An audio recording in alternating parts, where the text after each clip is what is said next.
ਸ਼ੁਰੂਆਤ ਕਰਾਂ ਮੈਂ ਪਾਚਨ ਤੰਤਰ ਬਿਲਕੁਲ। ਤੋਂ। ਜਿਹੜੀ ਸਾਡੀ ਪਾਚਨ ਕਿਰਿਆ, ਜਿਹੜੇ ਵੈਦ ਹਕੀਮ ਪੁਰਾਣੇ ਹੁੰਦੇ ਸੀ ਜਾਂ ਹੁਣ ਦੇ ਵੀ ਜਿਹੜੇ ਡਾਕਟਰ ਮਾਹਰ ਨੇ, ਸੁਲਝੇ ਹੋਏ ਨੇ, ਤੁਹਾਡੇ ਵਰਗੇ ਇਨਸਾਨ ਨੇ, ਉਹ ਕਹਿੰਦੇ ਕਿ ਜੇ ਤੁਹਾਡਾ ਮਿਹਦਾ ਹੀ ਨਹੀਂ ਸਹੀ ਤਾਂ ਤੁਹਾਡਾ ਮਨ ਵੀ ਨਹੀਂ ਸਹੀ ਰਹਿਣਾ, ਸਰੀਰ ਨੇ ਵੀ ਨਹੀਂ ਤੰਦਰੁਸਤ ਰਹਿਣਾ। ਪਾਚਨ ਕਿਰਿਆ ਠੀਕ ਕਿਵੇਂ ਕਰੀਏ ਤੇ ਤੁਹਾਡੀ ਕਿਹੜੀ ਮੈਡੀਸਨ ਆਉਂਦੀ ਹੈ ਜਿਹੜੀ ਇਸ ਪਾਚਨ ਤੰਤਰ ਨੂੰ ਦਰੁਸਤ ਕਰਦੀ ਹੈ?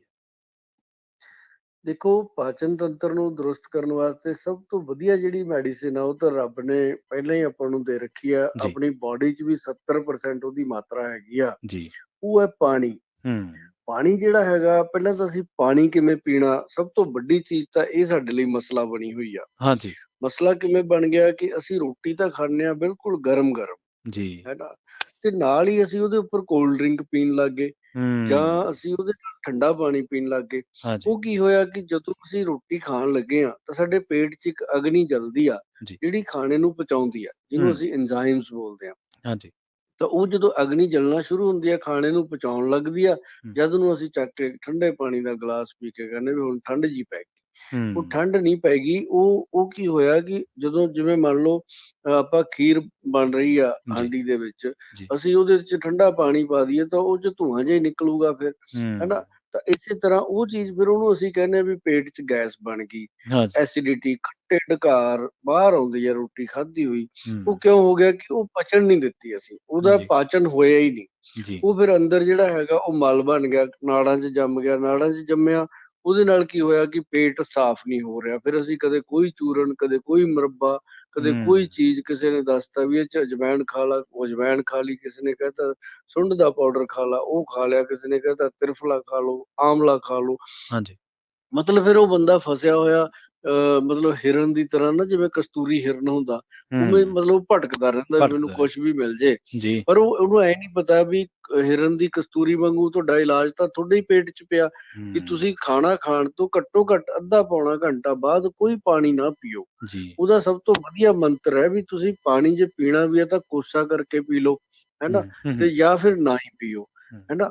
ਤੇ ਇਹ ਇੱਕ ਬੈਸਟ ਇੱਕ ਫਾਰਮੂਲਾ।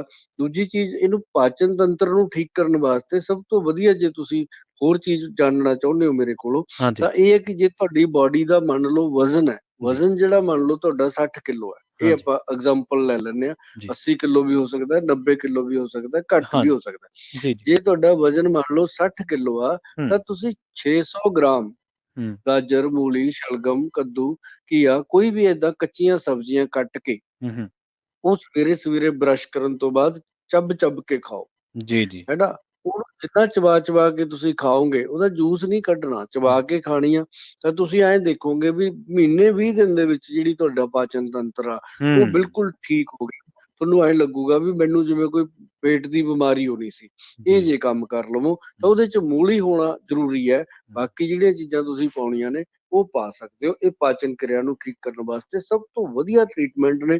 ਇਹਨਾਂ ਵਾਸਤੇ ਦਵਾਈਆਂ ਜਿੰਨੀਆਂ ਮਰਜ਼ੀ ਲੈ ਲਓ, ਸਾਡੇ ਵਰਗੇ ਵੈਦ ਬੈਠੇ ਆ, ਜੀ, ਕਹਿ ਦਿੰਦੇ ਆ ਦੇ ਦਿਓ ਜੀ 5000, ਦੇ ਦਿਓ ਜੀ 10,000, ਉਹ ਆਪਾਂ ਦੇ ਕੇ ਤਾਂ ਕਰ ਲੈਂਦੇ ਆ। ਪਰ ਜੇ ਮੈਂ ਹੂੰ, ਕਹਿਤਾ ਸਲਾਦ ਖਾਇਆ ਕਰੋ, ਉਹ ਨਹੀਂ ਖਾਣਾ। ਇਹ ਉਹ ਨਹੀਂ ਚੀਜ਼ ਖਾਣਾ। ਮੰਨਣੀ ਤੁਹਾਨੂੰ ਪਊਗੀ। ਜੀ। ਬਿਲਕੁਲ ਜੀ, ਇਹ ਤਾਂ ਹੈਗਾ ਜੀ, ਇੱਕ। ਅੱਜ-ਕੱਲ੍ਹ ਆਪਾਂ ਜਿਹੜੇ ਮੋਸਟਲੀ ਲੋਕ ਕੰਮ ਕਰਦੇ ਆ, ਸੌਖੇ ਕੰਮ ਨੇ, ਉਹਨਾਂ 'ਚ ਸਰੀਰ ਦੀ ਕੋਈ ਊਰਜਾ ਨਹੀਂ ਲੱਗਦੀ, ਇਸ ਕਰਕੇ ਵੀ ਸਾਨੂੰ ਹੂੰ, ਬਿਮਾਰੀਆਂ ਨੇ ਥੋੜ੍ਹਾ ਜਿਹਾ ਜ਼ਿਆਦਾ ਘਿਰਿਆ ਹੋਇਆ। ਕਿਉਂਕਿ ਆਪਾਂ ਲੈਪਟਾਪ ਤੇ ਬੈਠੇ ਹਾਂ, ਘੰਟਿਆਂ ਬੱਧੀ ਕੰਮ ਕਰ ਰਹੇ ਹਾਂ, ਆਪਾਂ ਕੰਪਿਊਟਰ ਤੇ ਬੈਠੇ ਹਾਂ, ਘੰਟਿਆਂ ਬੱਧੀ ਕੰਮ ਕਰ ਰਹੇ ਹਾਂ, ਫਿਜ਼ੀਕਲ ਐਕਟੀਵਿਟੀ ਤਾਂ ਹੈ ਨਹੀਂ, ਬਹੁਤ ਘੱਟ ਹੋ ਗਈ ਹੈ। ਸੋ ਇਸੇ ਬਿਲਕੁਲ। ਕਰਕੇ ਜਿਹੜੇ ਮਿਹਦਾ ਜਾਂ ਪਾਚਨ ਤੰਤਰ ਜਿਹਨੂੰ ਆਪਾਂ ਕਹਿ ਦਿੰਦੇ ਹਾਂ, ਉਹ ਸਾਰਾ ਵੀਕ ਹੋ ਜਾਂਦਾ, ਉੱਤੋਂ ਸਾਡੀਆਂ ਖਾਣ-ਪੀਣ ਦੀਆਂ ਮਾੜੀਆਂ ਆਦਤਾਂ। ਇਹ ਜਿਹੜੀ ਤੁਹਾਡੀ ਗੱਲ ਆਈ ਹੈ ਨਾ ਜੀ, ਜੀ, ਕੰਪਿਊਟਰ ਤੇ ਬੈਠਦੇ ਆ ਲੋਕੀ, ਜੀ। ਉਹ ਦੇਖੋ ਤੁਸੀਂ ਆਪਣੀ ਬਾਡੀ ਨੂੰ ਆਪਾਂ ਇੱਕ ਕੁਰਸੀ ਦੇ ਉੱਪਰ ਰੱਖ ਦਿੱਤਾ। ਹਾਂਜੀ। ਠੀਕ ਹੈ ਜੀ। ਹੂੰ, ਔਰ ਉਸ ਤੋਂ ਬਾਅਦ ਸਾਨੂੰ ਨਹੀਂ ਪਤਾ ਨੀਚੇ ਵਾਲੇ ਪੋਰਸ਼ਨ 'ਚ ਕੀ ਹੋ ਰਿਹਾ, ਗਰਦਨ, ਦਿਮਾਗ ਤੋਂ ਥੱਲੇ। ਹਾਂਜੀ। ਸਾਡੀਆਂ ਅੱਖਾਂ ਕੰਪਿਊਟਰ 'ਚ ਨੇ ਔਰ ਦਿਮਾਗ ਹੂੰ, ਉਹਨੂੰ ਪੜ੍ਹ ਰਿਹਾ, ਦਿਮਾਗ ਉਹਨੂੰ ਰਿਪਲਾਈ ਦੇਈ ਜਾਂਦਾ। ਜੀ। ਜੋ ਕੈਮੀਕਲ ਦਿਮਾਗ 'ਚ ਹਰ ਇੱਕ ਸਕਿੰਟ 'ਚ ਨਵਾਂ-ਨਵਾਂ ਕੈਮੀਕਲ ਬਣਦਾ, ਜਿਹੋ ਜਿਹੀ ਚੀਜ਼ ਬੰਦਾ ਪੜ੍ਹਦਾ, ਉਹੀ ਰਿਐਕਸ਼ਨ ਹੁੰਦਾ। ਹਾਂਜੀ, ਹਾਂਜੀ। ਰਿਐਕਸ਼ਨ ਮੀਨਸ ਦਿਮਾਗ ਦਾ ਰਿਐਕਸ਼ਨ ਆ। ਤੁਸੀਂ ਦੇਖੋ ਕਿ ਇੱਕ ਬੰਦਾ, ਲੱਤ ਟੁੱਟੀ ਪਈ ਆ, ਉੱਠ ਕੇ ਉਹਨੂੰ ਜੇ ਕਹਿ ਦੋ ਵੀ ਤੂੰ ਮੈਨੂੰ ਪਾਣੀ ਪਿਲਾ ਦੇ ਜਾਂ ਮੈਨੂੰ ਫੜਾ ਦੇ, ਉਹ ਤੈਨੂੰ ਸ਼ਰਮ ਨਹੀਂ ਆਉਂਦੀ, ਮੇਰੀ ਲੱਤ ਟੁੱਟੀ, ਮੈਥੋਂ ਖੜਾ ਨਹੀਂ ਹੂੰ। ਹੋਇਆ ਜਾਂਦਾ। ਹਾਂਜੀ, ਹਾਂਜੀ। ਉਹਦੇ ਲਵੇ ਸੱਪ ਛੱਡ ਦਿਓ, ਸਭ ਤੋਂ ਮੂਹਰੇ ਭੱਜਿਆ ਜਾਓ। ਕੀ ਹੈ? ਹਾਂਜੀ। ਦਿਮਾਗ ਦਾ ਥਾਟ ਆ ਗਿਆ, ਹੈ ਨਾ? ਹੂੰ, ਜੋ ਚੀਜ਼ ਦਿਮਾਗ ਉਵੇਂ ਜਿਵੇਂ ਬੰਦਾ ਉਹ ਕਰਦਾ, ਹੈ ਨਾ? ਹੂੰ। ਉਹੀ ਸਰੀਰ ਉਵੇਂ ਜਿਵੇਂ, ਉਹ ਇੱਕ ਮਾਇੰਡ ਦੀ ਚੇਂਜ ਹੋ ਜਾਂਦੀ ਹੈ। ਜੀ। ਹੁਣ ਮੈਂ ਤੁਹਾਨੂੰ ਦੱਸਦਾ ਕਿ ਜਿਹੜੇ ਲੋਕੀ ਕੰਪਿਊਟਰ ਤੇ ਬੈਠਦੇ ਨੇ, ਉਹਨਾਂ ਦਾ ਪਾਚਨ ਤੰਤਰ ਕਿਵੇਂ ਖਰਾਬ ਹੁੰਦਾ। ਹਾਂਜੀ। ਸਭ ਤੋਂ ਪਹਿਲਾਂ ਉਹਨਾਂ ਦਾ ਹਾਰਟ, ਉਹਦੀ ਗਤੀ ਘਟ ਜਾਂਦੀ ਆ। ਹੂੰ, ਫਿਰ ਹੂੰ, ਉਹਨਾਂ ਦਾ ਜਿਹੜਾ ਲੀਵਰ ਹੈ, ਪਾਚਨ ਤੰਤਰ ਉੱਥੇ ਪਿਆ ਸਾਰਾ, ਉਹ ਹੂੰ, ਲੀਵਰ ਕਮਜ਼ੋਰ ਹੁੰਦਾ। ਫਿਰ ਪੈਨਕ੍ਰੀਆਸ ਦੇ ਬੀਟਾ ਸੈਲਸ ਕਮਜ਼ੋਰ ਹੁੰਦੇ ਨੇ, ਉਹ ਹੂੰ, ਉੱਥੇ ਬੈਠੇ ਦਿਨਾਂ ਦੇ ਵਿੱਚ ਹੀ ਉਹਦੀ ਨਿਗਾਹ ਕਮਜ਼ੋਰ, ਹੈਨਾ, ਹੂੰ, ਉਹਦਾ ਦਿਮਾਗ ਕਮਜ਼ੋਰ, ਜੀ, ਉਹਦਾ ਪਾਚਨ ਕਿਰਿਆ ਖਰਾਬ, ਉਹਦਾ ਲੀਵਰ ਖਰਾਬ, ਉਹਦਾ ਹੂੰ, ਹੌਲੀ-ਹੌਲੀ ਮਤਲਬ ਪੈਨਕ੍ਰੀਆਟਿਕ ਸੀਕ੍ਰੇਸ਼ਨ ਖਰਾਬ ਹੁੰਦਾ। ਉਹਦੇ ਹੂੰ, ਕਰਕੇ ਕੀ ਹੋ ਜਾਂਦਾ ਕਿ ਉਹਨੂੰ ਸ਼ੂਗਰ ਵੀ ਹੋ ਜਾਂਦੀ ਆ, ਹੈਨਾ। ਹਾਂਜੀ, ਅੱਛਾ, ਜਦੋਂ ਸ਼ੂਗਰ ਹੋ ਗਈ, ਹੂੰ, ਤੁਹਾਨੂੰ ਸ਼ਾਇਦ ਇਹ ਪਤਾ ਹੋਵੇ ਜਾਂ ਨਹੀਂ ਪਤਾ, ਦਰਸ਼ਕਾਂ ਨੂੰ ਮੈਂ ਆਪਣੇ ਜਿੰਨੇ ਵੀ ਪੰਜਾਬੀ ਰੇਡੀਓ ਸੁਣ ਰਹੇ ਨੇ, ਹਾਂਜੀ, ਉਹਨਾਂ ਸਾਰੇ ਜਿੰਨੇ ਵੀ ਸੁਣਨ ਵਾਲੇ ਮੇਰੇ ਭੈਣ ਭਰਾ ਨੇ, ਹੂੰ, ਹੂੰ, ਉਹਨਾਂ ਨੂੰ ਇਹ ਜ਼ਰੂਰ ਦੱਸਣਾ ਚਾਹੂੰਗਾ ਜੀ, ਕਿ ਸ਼ੂਗਰ ਜਿਹੜੀ ਆ, ਇਹ ਕੋਈ ਬਿਮਾਰੀ ਨਹੀਂ ਹੈ। ਪਹਿਲੀ ਗੱਲ, ਠੀਕ ਹੈ, ਇਹਨੂੰ ਪੂਰੇ ਵਰਲਡ ਲੈਵਲ ਤੇ ਹੂੰ, ਇਹਨੂੰ ਬਿਮਾਰੀ ਦਾ ਦਰਜਾ ਹਾਲੇ ਤੱਕ ਨਹੀਂ ਮਿਲਿਆ। ਜਿਵੇਂ ਹੂੰ, ਬਿਮਾਰੀ ਨੂੰ ਇੱਕ ਦਰਜਾ ਮਿਲਦਾ ਨਾ, ਵੀ ਇਹ ਰੋਗ ਹੈ, ਜੀ, ਇਹਦਾ ਇਲਾਜ ਆ, ਇਹਨੂੰ ਹੂੰ, ਕੋਈ ਦਰਜਾ ਨਹੀਂ ਮਿਲਿਆ। ਹੂੰ, ਇਹਦਾ ਇਹ ਇੱਕ ਰੋਗਾਂ ਦੀ ਪੋਟਲੀ ਹੈ, ਬਿਮਾਰੀਆਂ ਦੀ ਹੂੰ, ਪੋਟਲੀ ਹੈ। ਜੀ, ਇਹ ਇੰਨੀਆਂ ਬਿਮਾਰੀਆਂ ਲੈ ਕੇ ਆਉਂਦੀ ਹੈ ਕਿ ਇਨਸਾਨ ਨੂੰ ਮਰਦੇ ਦਮ ਤੱਕ ਨਹੀਂ ਛੱਡਦੀ ਇਹ। ਤੇ ਜੀ, ਇਸ ਤਰ੍ਹਾਂ ਹੀ ਇਹ ਬਿਮਾਰੀਆਂ ਜਿਹੜੀਆਂ ਨੇ, ਇਹ ਜ਼ਿਆਦਾਤਰ ਉਹਨਾਂ ਲੋਕਾਂ ਨੂੰ ਹੋ ਰਹੀਆਂ ਨੇ ਜਿਹੜੇ ਇੱਕ ਸੀਟ ਤੇ ਬੈਠੇ ਕੰਮ ਕਰੀ ਜਾਂਦੇ ਆ। ਹੂੰ, ਉਹਨਾਂ ਵਾਸਤੇ ਮੈਂ ਤੁਹਾਨੂੰ ਦੱਸਦਾ, ਸਾਡੇ ਵੈਦ ਜੀ ਨੇ ਇੱਕ ਕੰਮ ਕਰਿਆ। ਹੂੰ, ਕੁਦਰਤ ਕੋਲੋਂ ਇੱਕ ਚੀਜ਼ ਲਈ, ਜੀ, ਜਿਹੜੀ ਪੇੜਾਂ ਨੂੰ ਲੱਗਦੀ ਆ।